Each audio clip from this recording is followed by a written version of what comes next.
আজকের এই ভিডিওতে আমরা আল্লাহ সুবহানাহু ওয়া তাআলার মাহবুব হযরত মুহাম্মদ মুস্তাফা সাল্লাল্লাহু আলাইহি সাল্লামের শৈশব এলাকার ছাগল চরানোর খুবই সুন্দর একটি ঘটনা জানতে চলেছে, আর যেটিকে শুনে আপনাদেরও মন খুশিতে ভরে উঠবে। আর সেই জন্য ভিডিওটিকে শেষ পর্যন্ত অবশ্যই দেখুন, এবং যদি আপনিও রাসূলুল্লাহ সাল্লাল্লাহু আলাইহি সাল্লামের সঙ্গে মোহাব্বত করে থাকেন তাহলে ভিডিওটিকে অবশ্যই লাইক করুন এবং কমেন্টে রাসূলুল্লাহ সাল্লাল্লাহু আলাইহি সাল্লামের যে কোনো একটি খুব সুন্দর বাণী অবশ্যই লিখুন, যাতে করে সেটিকে অন্যরাও দেখতে পায়। তো চলুন শুরু করা যাক। হযরত হালিমা সাদিয়া রাদিয়াল্লাহু তাআলা আনহা, যিনি মুহাম্মদ মুস্তাফা সাল্লাল্লাহু আলাইহি সাল্লামকে শৈশব বেলাতে পরিচর্যা করেছিলেন, আর যিনি আপনি সাল্লাল্লাহু আলাইহি সাল্লামের দাইমাও ছিলেন। হযরত হালিমা সাদিয়া রাদিয়াল্লাহু তাআলা আনহা বলেছেন, যখন থেকে মুহাম্মদ আমার জীবনে এসেছে তখন থেকে তার বরকতে আমার জীবন সম্পূর্ণভাবে পরিবর্তন হয়ে গিয়েছিল। আর যার বরকত এতটাই ছিল সেই জন্য আমরা মুহাম্মদের নাম পরিবর্তন করে বরকতময় রেখে দিয়েছিলাম। হযরত হালিমা সাদিয়া রাদিয়াল্লাহু তাআলা আনহা বলেছেন, একবার আমাদের এখানে খরা শুরু হয়ে গিয়েছিল, মানে চারিদিকে শুষ্ক পড়ে গিয়েছিল, জীবজন্তুরা সব ক্ষুধার্তে মারা যাচ্ছিল, কিন্তু আমার বাচ্চারা যেদিকেই ছাগল নিয়ে যেত তো সেখান থেকে আমাদের ছাগলগুলো খুব খাওয়া দাওয়া করে ফিরে আসতো, মানে খুব পেট ভরে খাবার খেয়ে তবে ঘরে ফিরে আসতো। এই অবস্থাকে দেখে গ্রামের সমস্ত মানুষ হয়ে আপন আপন বাচ্চাদেরকে বকাঝকা করতে শুরু করলো, আর বলতে লাগলো যে যেদিকে হালিমা সাদিয়ার ছাগলরা যায় সেদিকে তোমরা কেন যাও না। আর যার পর থেকে গ্রামের অন্যান্য ছেলেপিলেরা হালিমা সাদিয়ার বাচ্চাদের পিছন পিছন ছাগল নিয়ে যেতে শুরু করলো, আর তারা সকলে সেই ছাগলগুলোকে একসাথে চড়াতে শুরু করলো, মানে হালিমার ছাগল এবং গ্রামের অন্যান্য মানুষদের ছাগলগুলো একসঙ্গে চড়তে শুরু করলো। কিন্তু গ্রামের মানুষজন এটি দেখে খুবই অবাক হয়ে গেল যে সমস্ত ছাগল একসঙ্গে চড়ছে, কিন্তু হালিমার ছাগলগুলো পেট ভরে খাচ্ছে, সেখানে গ্রামের মানুষদের ছাগলগুলোর পেট ভরছেই না। আর যেটিকে দেখে হালিমা সাদিয়া রাদিয়াল্লাহু তাআলা আনহা বলতে লাগলেন, এগুলো সবকিছুই আমিনার লাল মুহাম্মদের বরকত। শুধুমাত্র এতটুকুই নয়, হালিমা সাদিয়া বলেছেন, যখন গ্রামে কোনো কারোর ছাগল অসুস্থ হয়ে পড়তো তখন গ্রামের মানুষরা সেই ছাগলকে নিয়ে আমাদের ঘরে চলে আসতো, আর তখন মুহাম্মদের সেই নরম হাতের স্পর্শ ছাগলের ওপর বুলিয়ে নিত, আর যার পর সেই ছাগল সঙ্গে সঙ্গে সুস্থ হয়ে যেত। শুধুমাত্র এতটুকুই নয়, গ্রামে যদি কোনো বাচ্চা অসুস্থ হয়ে যেত তখন সেই অসুস্থ বাচ্চার উপরেও মুহাম্মদের সেই নরম হাত বুলিয়ে দিত, আর যার পর সে একেবারে সুস্থ হয়ে যেত। আর এমনইভাবে শিশু নবী হালিমার ঘরে যত্ন পেয়ে বড় হয়ে উঠছিলেন। আর যখন আপনার বয়স 3 বছর হয়ে গেল তখন একদিন হালিমা সাদিয়ার নিজের মেয়ে তার মাকে বলতে লাগলো, মা, আমার সেখানে ভাই মুহাম্মদকে ছাড়া মন বসে না। ওগো মা, তুমি একটি কাজ করবে, যখন আমি ছাগল চড়াতে যাব তখন আমার ভাই মুহাম্মদকেও আমার সঙ্গে পাঠিয়ে দেবে। তো এটি শুনে হযরত হালিমা সাদিয়া রাদিয়াল্লাহু তাআলা আনহা বলতে লাগলেন, সে এখন অনেক ছোট আছে আর সে খুবই নাজুক হয়ে আছে, যদি সে রৌদ্রতে পুড়ে যায়, দেখো কত সুন্দর মিষ্টি চেহারা তার, আমি তাকে কখনোই কষ্ট দিতে পারবো না, সে তো আমার শেহজাদা। যদি জঙ্গলে যাওয়ার সময় মুহাম্মদের পায়ে কোনো কাঁটা ফুঁড়ে যায় তাহলে? সে এখন খুবই ছোট আছে, আর এই জন্যই আমি তোমার সঙ্গে তাকে জঙ্গলে পাঠাতে পারবো না, জঙ্গলের জীবজন্তুরা তাকে বিপদে ফেলে দেবে, আর সেগুলোকে দেখেও মুহাম্মদ খুবই ভয় পেয়ে যাবে। এবার মায়ের মুখের এমন কথা শুনে হালিমা সাদিয়ার মেয়ে বলতে লাগলো, হ্যাঁ গো মা, তুমি রোদ্দুরের কথা বলছো? যখন আমি আমার ভাইয়ের সঙ্গে বাইরে বেরোই তখন আমাদেরকে আকাশের মেঘ এসে ছায়া করে থাকে, আর তুমি জঙ্গলের জানোয়ারদের ভয় দেখাচ্ছ? তাহলে তুমি শুনে রাখো, জঙ্গলের জীবজন্তুরা এসে ভাই মুহাম্মদের গালে চুমু দিয়ে যায়, সেই জীবজন্তুরাও তাকে সাজদা করে। শুধুমাত্র এতটুকুই নয়, যখন আমি মুহাম্মদকে সঙ্গে নিয়ে যাই তখন আমার কাজগুলোও খুবই সহজ হয়ে যায়, তখন আমার ছাগলগুলোও আর অন্য কোথাও পালিয়ে যায় না। যখন হালিমা সাদিয়ার কন্যা বারবার তার মাকে ফোর্স করতে থাকলো তো শেষ পর্যন্ত হালিমা সাদিয়া তাকে অনুমতি দিয়ে দিলেন, আর তার পরের দিন থেকে হযরত মুহাম্মদ সাল্লাল্লাহু আলাইহি সাল্লাম আপনার বোনের সঙ্গে জঙ্গলে ছাগল চড়াতে যেতে থাকলেন।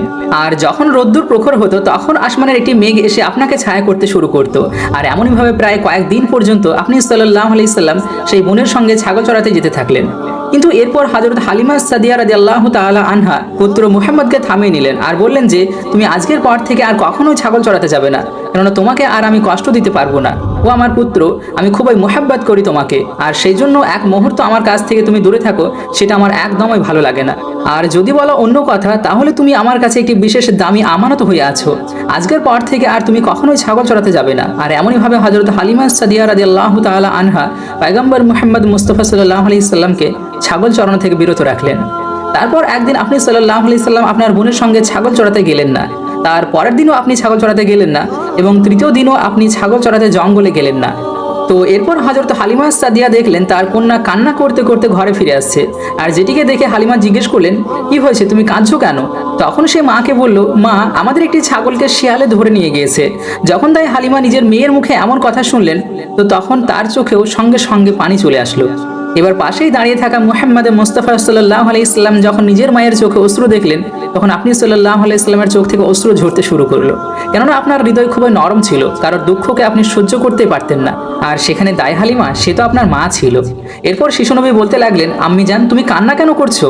তখন হালিমা সাদিয়া বলতে লাগলেন, ও আমার মুহাম্মদ, আমাদের একটি ছাগলকে জঙ্গলের একটি শেয়াল ধরে নিয়ে গিয়েছে, না জানি এখন তার সঙ্গে কি কি করবে সে। এটিকে শুনে দয়ার নবী রাসূলুল্লাহ সাল্লাল্লাহু আলাইহি সাল্লাম নিজের মাকে বলতে লাগলেন, আম্মি জান আপনি কান্না বন্ধ করুন, আমি এখনই গিয়ে সেই ছাগলকে নিয়ে আসছি। এটিকে শুনে হালিমা সাদিয়া বলতে লাগলেন, না তুমি কখনোই জঙ্গলে যাবে না, সেখানকার শিয়ালরা খুবই ভয়ানক হয়ে থাকে, কোথাও তারা তোমার উপরেই না আক্রমণ করে দেবে। আর এমনই ভাবে দায় হালিমা আপনি সাল্লাল্লাহু আলাইহি সাল্লামকে মানা করতে থাকলেন। কিন্তু আপনি আপনার মায়ের কথাকে সামান্য এড়িয়ে গিয়ে বললেন, না মা, আমি আমাদের ছাগলকে এক্ষুনি গিয়ে নিয়ে আসছি।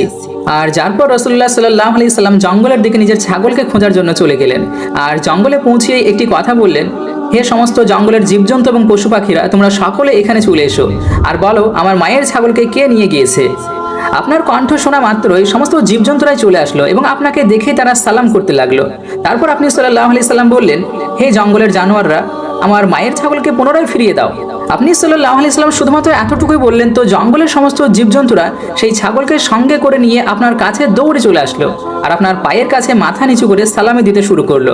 আর কোনো কিছু না বলে সেই শিয়ালটিও আপনার চরণতলে বসে গেল আর খুব আদবের সাথে বলতে লাগলো, হে প্রিয় রসুল, আপনার উপর আমাদের জীবন কোরবান হয়ে যাক। শুধুমাত্র এতটুকু শোনার পর আপনি সাল্লাল্লাহু আলাইহি সাল্লাম বলতে লাগলেন, হে জঙ্গলের জীবজন্তুরা, তোমরা কি জানতে না যে এই ছাগলটি আমার মা হালিমার? বলো তোমরা আমার মাকে কেন কষ্ট দিলে? তোমরা কি জানতে না? দেখো গিয়ে এখন আমার মা কান্না করছে, তোমরা কেন আমার মায়ের ছাগলকে নিয়ে গিয়েছিলে?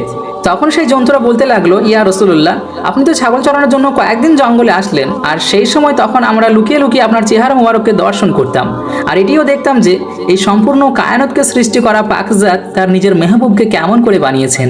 কিন্তু ইয়া রাসূলুল্লাহ, আপনি তো তারপর থেকে এই জঙ্গলে আসা বন্ধই করে দিলেন, আর এমনভাবে 3 দিন হয়ে গেল আপনি জঙ্গলে তাশরিফ নিয়ে আসছিলেন না। আর এই জন্যই আমরা সকলে এটাই ভাবলাম যে যদি হালিমার একটি ছাগলকে ধরে রেখে দেওয়া হয়, তাহলে সেই অজুহাতে আমরা সকলে আপনার দর্শন করতে পারবো। আমরা এটি ভেবে নিলাম যে যদি রসুলকে দ্বিতীয়বারের মতো দর্শন করতেই হয়, তাহলে হালিমার ছাগলকে উঠিয়ে নিয়ে আসতেই হবে, আর মুহাম্মদ সেই ছাগলকে ফিরিয়ে নেওয়ার জন্য অবশ্যই এখানে আসবে, কেননা তিনি তার মাকে কখনো কান্না করতে দেখতে পারবেন না, আর এমনভাবে আমাদেরকেও দিদারে মুস্তাফা হয়ে যাবে।